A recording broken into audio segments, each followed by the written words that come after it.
Hello everyone. और आज के लेसन में हम सीखेंगे एनटीपीसी ग्रेजुएट लेवल के 2025 में जून के महीने में जितने भी क्वेश्चंस आए फिज़िक्स से रिलेटेड वो आज हम सॉल्व करेंगे, ताकि आपके आने वाले जितने भी एग्ज़ाम्स हैं उनके लिए वो हेल्पफुल रहें। तो आज हम फिज़िक्स के 33 क्वेश्चन करेंगे। ये फिज़िक्स के वो क्वेश्चंस हैं जो जून में आरआरबी एनटीपीसी ग्रेजुएशन लेवल में पूछे गए थे। तो चलिए करते हैं एक वन बाय वन सभी क्वेश्चंस को सॉल्व। लेकिन उससे पहले अगर आपने मेरी वीडियो को लाइक नहीं किया जो तो मेरी वीडियो को लाइक कीजिए, चैनल को सब्सक्राइब कीजिए और बेल आइकन दबाइए, ताकि आपको मेरे आने वाली सारी नई वीडियोस की नोटिफिकेशंस मिलती रहे। तो चलिए करते हैं लेसन की शुरुआत। हमारा पहला क्वेश्चन है फिजिक्स का। ये कैलोरी सिद्धांत, कैलोरिक थ्योरी ने ऊष्मा और दहन के किस पुराने सिद्धांत को प्रतिस्थापित किया? तो इसका आंसर है बी, फिलोगिस्टोन थ्योरी। फिजिक्स का दूसरा क्वेश्चन है ये, सेल्सियस पैमाने पर जल के त्रिक बिंदु का तापमान कितना होता है? इसका तापमान होता है 0.01 डिग्री सेल्सियस, यानी कि 20 का सही आंसर है। तीसरा, जब कोई पदार्थ अति चालक बन जाता है और यह माइनस प्रभाव मेसनर इफेक्ट के अधीन आता है तो चुंबकीय क्षेत्र पर क्या प्रभाव पड़ता है? इसका सही आंसर है सी, चुंबकीय क्षेत्र को पदार्थ के आंतरिक भाग से पूरी तरह प्रतिकर्षित कर दिया जाता है। फोर्थ, समदैशिक माध्यम के एक बिंदु स्रोत से तरंगग्राम रूप की प्रकृति क्या है? तो इसका आंसर है सी, गोलीय। फोर्थ हमारा है, माइस्र प्रभाव द्रव्य की किस अवस्था का निर्धारक अभिलक्षण है? तो इसका आंसर है बी, अतिचालक व्यवस्था।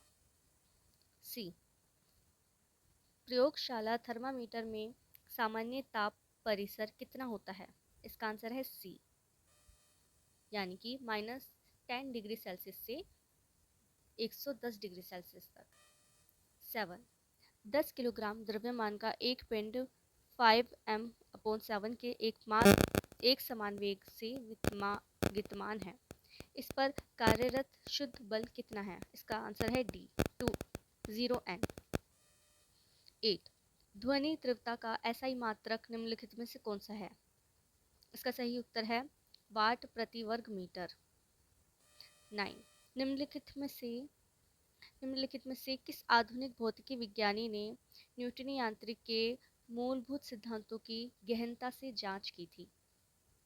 ए, जेम्स क्लर्क मैक्सवेल, बी, एस्टनमार्क, सी, गैलीली या फिर एल्बर्ट आइंस्टाइन?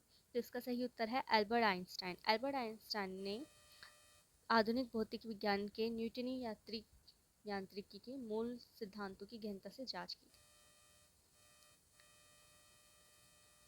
हमारा नेक्स्ट क्वेश्चन है 10th, निम्नलिखित में से किसका विमीय सूत्र m degree l degree t-2 है?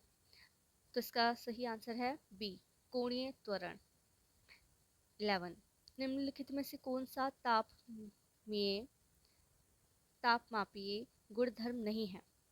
पदार्थ का रंग, विद्युत प्रतिरोध, धातु की छड़ की लंबाई या फिर डी, गैस का दाब? तो इसका सही उत्तर है पदार्थ का रंग। 12, किसी तंतु स्ट्रिंग में तरंगों के उत्पन्न होने के लिए कौन सी गीत उत्तरदायी है? इसका सही उत्तर है आविधक दोलन गीत। 13, दाब का विमीय सूत्र क्या है? तो इसका उत्तर है ए।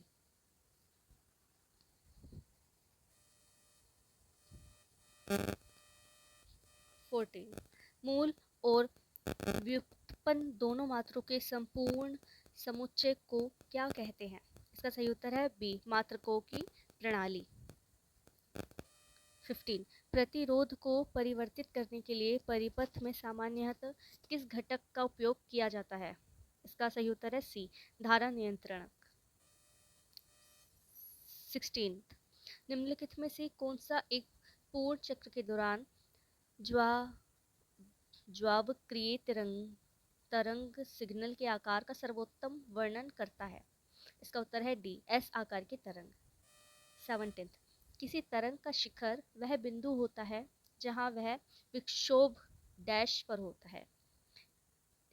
शून्य बिंदु, नियति बिंदु, न्यूनतम बिंदु या फिर अधिकतम बिंदु। तो इसका उत्तर है अधिकतम बिंदु।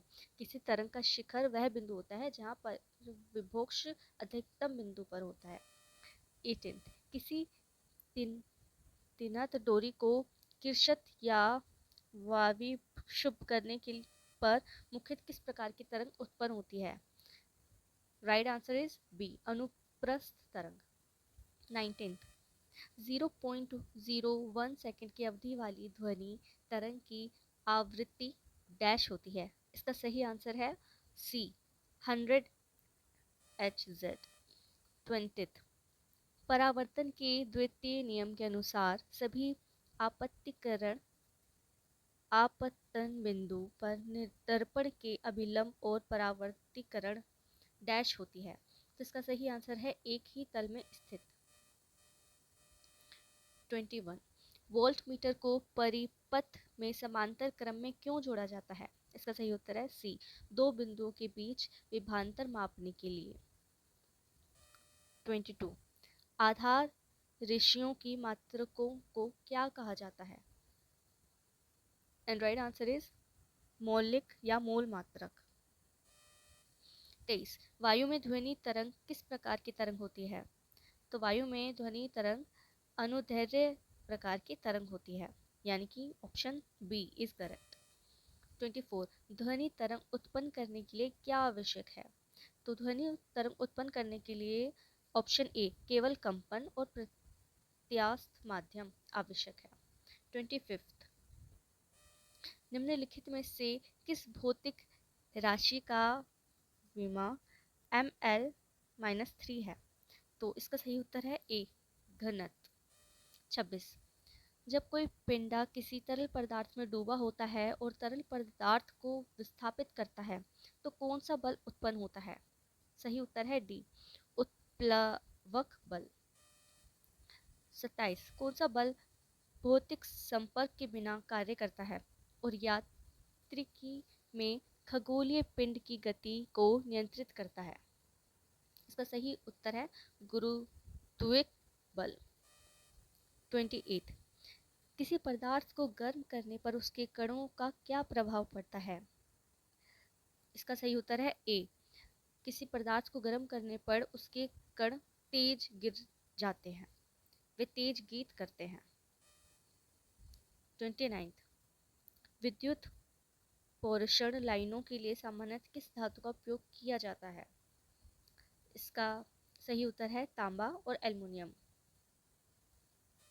30, ऊर्जा का एसआई मात्रक क्या है? तो इसका आंसर है जूल, ऑप्शन नंबर सी। 31, विद्युत बल्बों में फिलामेंट बनाने के लिए निम्नलिखित में से कौन सा पदार्थ सर्वाधिक उपयुक्त है? इसका राइट आंसर है option D, tungsten. Question number 32, आवृत्ति के मापन का मात्रक क्या है? इसका सही आंसर है सी, हर्ट्ज। और हमारा आखिरी क्वेश्चन है 33, विमा लंबाई का मात्रक निम्नलिखित में से कौन सा है? लंबाई का मात्रक का, जैसे कि हम सभी जानते हैं, लंबाई का मात्रक निम्नलिखित में से कौन सा है? तो इसका सही उत्तर होगा डी, लंबाई मीटर में मापी जाती है। तो ये था हमारा फिजिक्स का वन शॉट। और ऐसे ही मैं आपके लिए एनटीपीसी के जितने भी क्वेश्चंस पूछे गए हैं, हिस्ट्री, ज्योग्राफी, पॉलिटी, म्यूज़िक से रिलेटेड, स्पोर्ट्स, सारे सब्जेक्ट्स की 1 बाय 1 आपके लिए अपलोड करती रहूँगी, ताकि आने वाले एग्ज़ाम से पहले आपके सारे टॉपिक्स कवर हो जाएं। अगर आपको मेरी वीडियो ज़रा सी भी हेल्पफुल लगी हो तो प्लीज़ वीडियो को लाइक कीजिए, चैनल को सब्सक्राइब कीजिए और बेल आइकन दबाइए और अपने दोस्तों के साथ शेयर कीजिए। मैं आपको मिलती हूँ अगले एक और नए वीडियो के साथ, तब तक के लिए धन्यवाद।